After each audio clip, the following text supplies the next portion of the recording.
قبل ما نبدأ السيناريو بتاعنا عايز أقول لكم إن راجع لكم بقصة خيالية جامدة جدا وعالمية، شوية أكشن وإثارة هندية مية مية، وعلشان كده بطلب من حضراتكم تفضلوا معانا لنهاية السيناريو لأنها هتبقى بجد خرافية. فيلم هندي جديد إنتاج 2026. وقبل ما نبدأ فيلمنا عايزكم تصلوا على النبي لأن ده أهم حاجة عندنا، ويلا بينا نبدأ.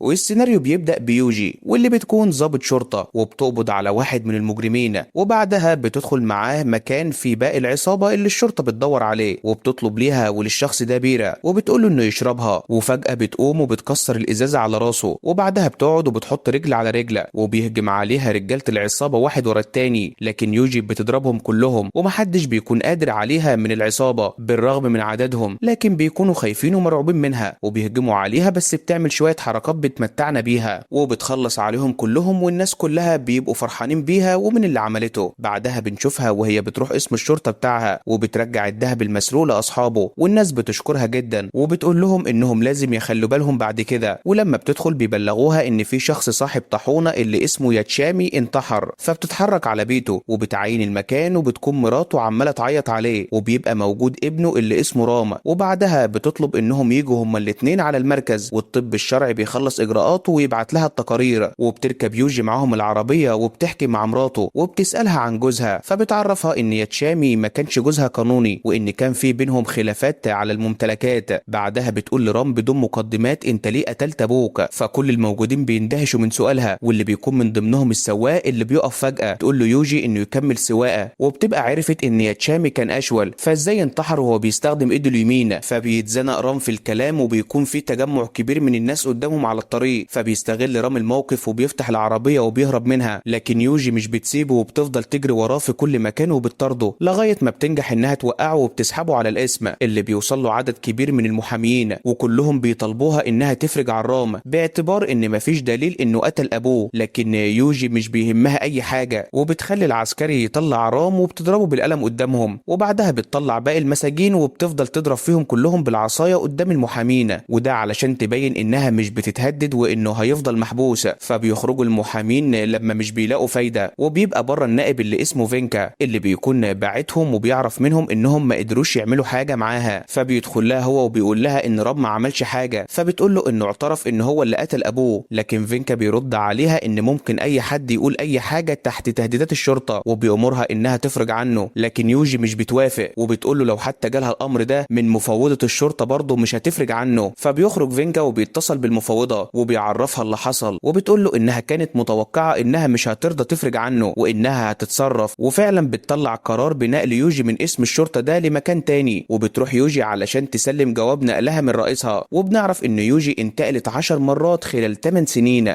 بعد كده بنشوف البلد الجديدة اللي انتقلت لها يوجي، واللي قبل ما تيجي البلد دي بتكون مليانة بلطجة، وبنشوف انهم كمان بيضربوا مفتش الشرطة وبيحاول يهرب منهم، لكنهم بيمسكوه وبيضربوه لغاية ما بيقتلوه وبيرموا جثته في الصرف وبيقفلوا عليه. وبنشوف يوجي وهي بتجهز نفسها وبتطمن امها عليها، وبعدها بتيجي العربية علشان تاخدها للمركز اللي في المنطقة الجديدة، واللي بيكون بيستعد ليها افراد الشرطة وبينظفوا المكاتب لاستقبالها. وبتكون يوجي في الطريق للمركز وبتشوف على الحيطة معلقين ورقة انهم هيقتلوا واحد اسمه باجا، وهيقتلوه كمان قدام الاسم الساعة 10:30، وبتبقى مصدومة من اللي شايفاه، لكن العسكري بيقول لها ان في البلد دي بيحصل كل حاجة، فبتقول له انه يوصل بسرعة للمركز، وده علشان تلحق الموضوع قبل ما الجريمة تحصل. وبنشوف باجا وهو بيجري من المجرمين لغاية لما بيوصل اسم الشرطة والناس بتتجمع حواليه وبيفضلوا يضربوه، ومش بيقدر حد من رجال الشرطة انه يتكلم او يمنع اللي بيحصل لغاية ما بتوصل يوجي، بس بيكونوا طعنوه بالسكينة وبيهربوا بسرعة، وبتطلب له الاسعاف، وبعدها بتدخل الاسم وبتزعق فيهم وعلى تهاونهم مع الجريمه دي، وان ازاي محدش قدر يمنع الجريمه، وبتسالهم مين زعيم العصابه اللي هنا، فكلهم بيخافوا انهم يقولوا اسمه، لغايه ما بتقول واحده موجوده ان زعيم العصابه ده اسمه بابو، وبابو ده بيكون ضخم وبيهجم عليه شويه ناس، بس بيفضل يضربهم وبيكسر عظمهم وبيخلص عليهم كلهم، وبيسالهم قبل ما يقتلهم مين اللي بعتكم، فبيقولوا له اختك، فبيروح بابو بقميصه اللي مليان دم لبيت اخته، واللي بتكون قلقانه ومتوتره منه جدا، وبتدوقه الاكل اللي هي عاملاه، وبياكل بابو بابو لكن فجأة بيقتلها بالسكينة، وبعدها بيجي جوزها لكنه بيطعنه هو كمان في بطنه، وبتظهر بنتهم اللي بتفضل تعيط فبيحضنها بابو وبعد كده بيقتلها وكأنه ما عملش اي حاجة، وبيأمر رجالته انهم ينظفوا المكان ويدفنوهم ويعملوا لهم مراسم جنازة تليق بيهم، دول مهما كان اهله برضه اصيل يا بابو والله. المهم بعدها بنرجع ليوجي اللي بتكون في العربية رايحة مع رجالتها للمستشفى علشان تطمن على باجا، لكن بيجي لها خبر انه مات، فبتروح لبيت بابو وبتدخل وهي بتخبط الباب برجلها، وبينزل لها بابو وبتقول له ان باجا مات وان الرجاله الاربعه اللي قتلوه هي عايزاهم، لكن بابو بيتريق عليها وبيقول لها مفيش حد هيشهد عليهم وان شهادتها ملهاش لازمه لانها شرطيه، وبيهددها بالمسدس اللي ماسكه، لكن بتطلع يوجي مسدسها وبتضرب صورته اللي بتقع، وبعدها بتخرج من المكان، وبابو بيحب اللي حصل ده لانه اخيرا لقى ليه منافس في البلد دي.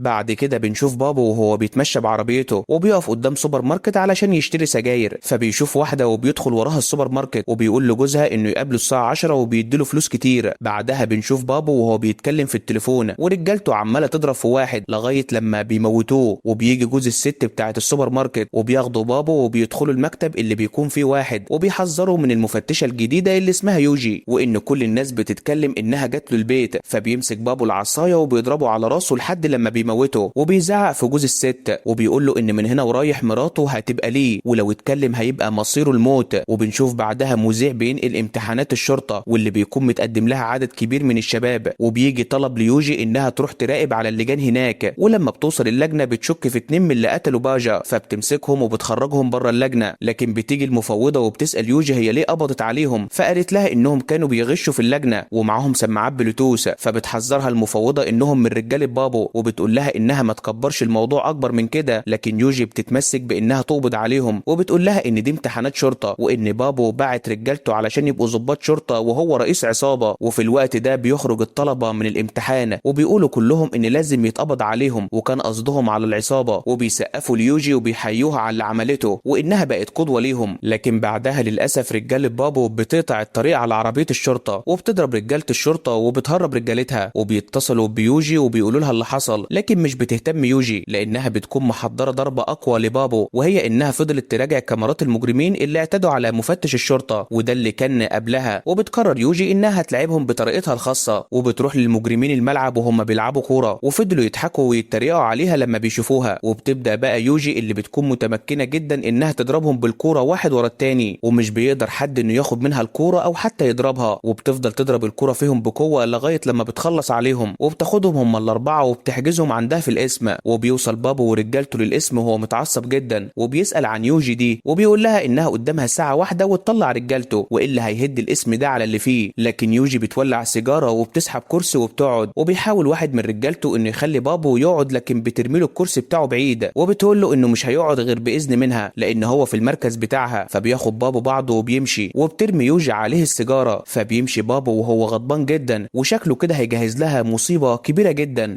وتاني يوم الصبح وبطلتنا كانت بتجري بيكون في موتوسيكل بيحاول انه يخبطها لكنها بتتفاداه وبتجري وراه علشان تلحقه، بس المفاجأة لما بتظهر عربية وبتخبطها وبتوقعها على الارض وده كان انتقام بابو منها. بعد كده بتروح لها المفوضة على المستشفى وبتبقى فرحانة فيها جدا وبتقول لها لو كانت شاكة في اي حد تقول، لكنها مش بتتهم حد، وفي اللحظة دي بيوصل بابو ورجالته وبيقعدوا يتريقوا عليها وبيقول لها انها ما تتحدهوش تاني وانه عمل معاها كده علشان رفضت انها تطلع رجالته وان دي مجرد قرصة ودن صغيرة، وبيعرفها انها مش قد قرصة الودن الكبيرة. بعد كده بنشوف واحد في مكافحة الجرائم اللاسلكية اسمه إيلا واللي بيسمع مكالمة غريبة وبيكتب بعدها رقم 1318 واللي هنفهم معناه بعدين بس ركزوا معايا، وبيتصل بمركز الشرطة وبيسأل على يوجي لكن بيقولوا له انها واخدة اجازة، وبتحاول يوجي انها تخف بسرعة لغاية ما بتقدر فعلا، وبتروح بعدها للمفوضة وبتقدم جواب الطب بتاعها انها تقدر ترجع الشغل، فبتسألها المفوضة على سبب الخلاف اللي بينها وبين بابو وبتقول لها ان بسببه وبسبب الفلوس اللي بيدفعها علينا الشرطه عارفه تكمل، وبتقول لها هي موافقه ترجع شغلها بس بشرط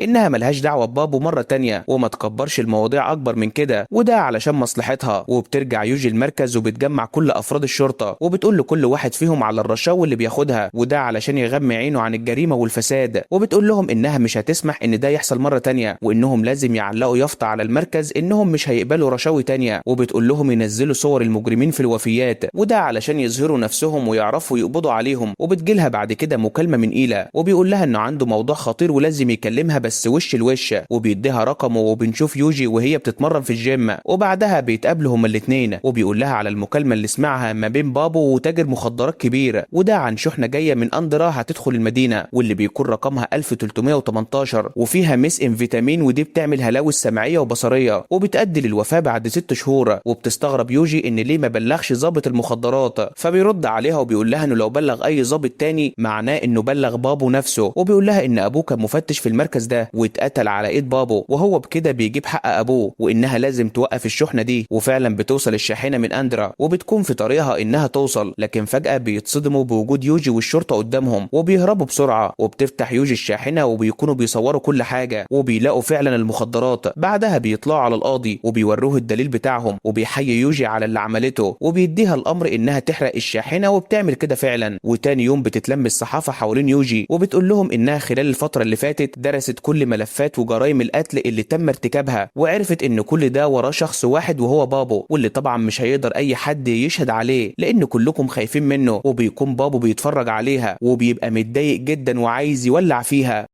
بعد كده بنشوف وصول الوزير سيفاجو للمدينة والناس كلها بتحييه، وبيتصل المساعد بتاعه بيوجي وبيقول لها ان الوزير عايز يشوفها، وبتكون قلقانة لانه اكيد عايز منها حاجة. ولما بتوصل البيت بيحييها الوزير وبيقول لها انه جايبها هنا علشان يشيد بأدائها وبالأداء اللي هي بتعمله في المدينة كلها، وكمان القضايا اللي بتحلها، وانه وصى انها تترقى وبيعزمها على قهوة كمان. ولما بتشربها بتحس انها دايخة وبيغمى عليها. وهنا بيظهر فجأة بابو واللي بنكتشف انه اخو الوزير، وده كان اتفاق بينهم. بعد كده بنروح لمشهد تاني خالص وبنشوف بابو اللي بيكون راكب عربيته وبيقف قدام محل ورد وبيندى على البنت اللي فيه وبيديها فلوس وبتكون خايفة منه. بعدها بنشوف في الأخبار عن حادثة وفاة الوزير سيفاجو وده أثر أزمة قلبية. وقتها بتكون يوجي في المدينة وهي راكبة العربية وبتشوف خبر موت الوزير اللي وصى بترقيتها، وبتنزل من العربية نتيجة إنها شافت علم الهند متنكس. وبنعرف إن المكان ده حصل فيه اعتداء كبير على الناس والشعب هناك وضربوهم ونكسوا العلم. ولما رفعته يوجي وادت له التحية الناس كلها حيته معاها، لكن بيظهروا رجال العصابات وراها وبيهجموا عليها، بس بتتفادى يوجي ضرباتهم وبتضرب واحد منهم بالقلم. بعدها بتمسك العصاية وبتضربهم كلهم واحد ورا التاني ومش بترحمهم خالص، وبتقول لهم وهي بتضربهم الحالات اللي فيها ممكن ينكسوا العلم بتاعهم، وده علشان ما يجيش شوية مجرمين زيهم يعملوا كده تاني. بعد كده بتروح يوجي العزاء بتاع سيفاجو وبتقدم له الورد وبتمسك ايد بابو وبتقول له ان اخوه اللي هو الوزير ما ماتش طبيعي، دي كانت عملية قتل وهو هيحصله قريب. فبيغضب بابو جدا ورجالته بيمنعوه انه يكلمها وبتبدأ مراسم الدفن. وبنشوف فلاش باك عن مشهد الوزير سيفاجو وهو معاه البنت بتاعة الورد اللي عجبت بابو وبيحاول انه يعتدي عليها. فبيدخل الوزير علشان ياخد دش، فبتستغل البنت الموقف وبتروح تكلم يوجي وبتقول لها على كل اللي حصل. فبتطلب منها انها تفتح فيديو وبتشوف كل حاجة في الأوضة لغاية ما بتجيلها فكرة انها تحط له كمية كبيرة من برشام المنشطات في العصير، وفعلا بتعمل كده. ولما بيطلع الوزير بيشرب العصير وبيقع وبيموت أثر أزمة قلبية. وبنعرف ان بطلتنا هي اللي ورا قتله. وبتروح يوجي بعدها للمركز وبتلاقي مظاهرات معمولة عن اعتداءات الشرطة، فبتدخل وبتستغرب عن اللي حصل وبتتفاجئ ان في بنت مشنوقة في السجن، والبنت دي كانت يوجي شاهدة على جوازها. وبعدها بيوصل بابو اللي بيقعد على الكرسي وبيعامل يوجي نفس المعاملة اللي عملتها له، وبيرن تليفونها وبتكون المفوضة عايزاها. ولما بتروح بتقول لها ان وفاة حد عندها في المركز دي جريمة كبيرة، لكن يوجي بتنكر انها جابتها المركز اصلا. لكن المفوضة بتقول لها ان حتى الكاميرات اخر نص ساعة محذوفة وان يوجي اكيد هي اللي حذفتها، علشان كده هتحولها للتحقيق. وبتعرفها انها موقوفة عن العمل. وبمجرد ما بتمشي يوجي بتكلم المفوضة بابو وبتقوله انه خلاص الموضوع انتهى وانه مش لازم يقتلها دلوقتي.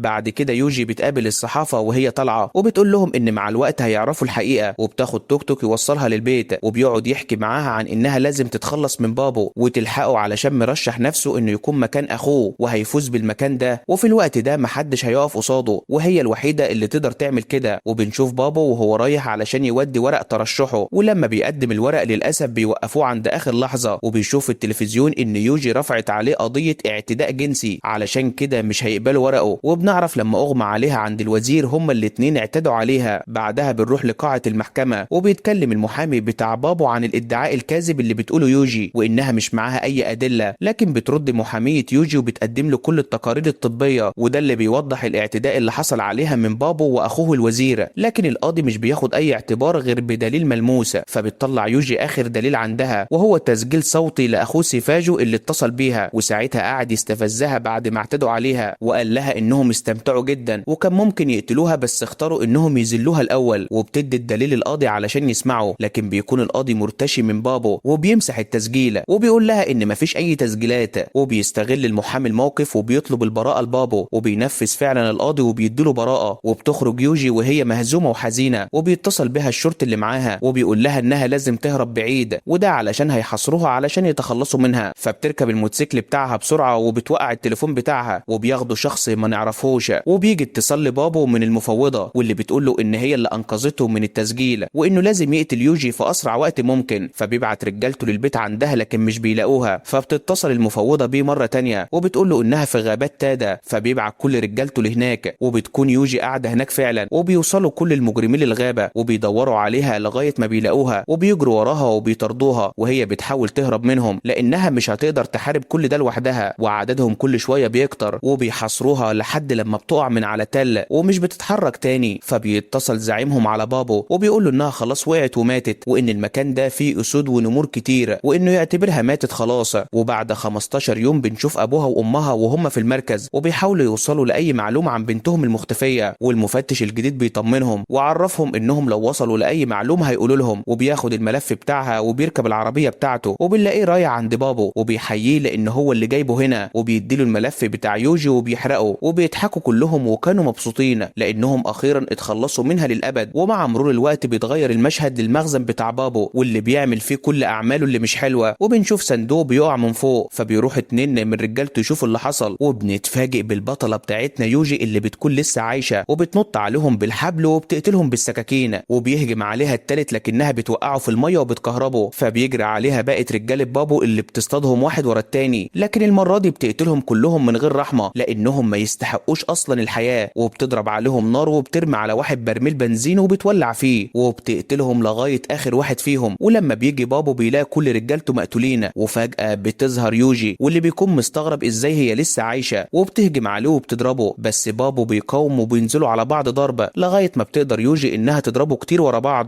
وبتحط كيس بلاستيك على راسه علشان تخنقه، وبتزقه في العربية وبتركبها، لكن بيمسك الكيس وبيحاول يخنقها لكنها بتحرر نفسها، وبتضربه بكيس من المخدرات وبتجبره انه ياكله علشان يموت بجرعة زيادة، وفعلا بتقدر انها تعمل كده. بعد كده بتنتشر اخبار كتير عن موت بابو، وان كمان تم القبض على المفوضة اللي كانت شريكة معاه في كل حاجة بيعملها، وكمان اترقت يوجي وبقت هي المفوضة، وبتستلم يوجي شغلها والناس كلها بتكون فرحانة، وده لان اخيرا انتصر القانون، وبياخدوا كلهم معاها صورة تذكارية. وهنا بينتهي فيلمنا، ودي كانت نهاية السيناريو الجميل بتاعنا، بس مش نهاية ملخصاتنا اكيد. ولو عجبتكم الحلقة دي ما تنسوش تدعمونا باشتراك ولايك وتعليق جميل علشان يوصل لكم كل جديد، وشكرا.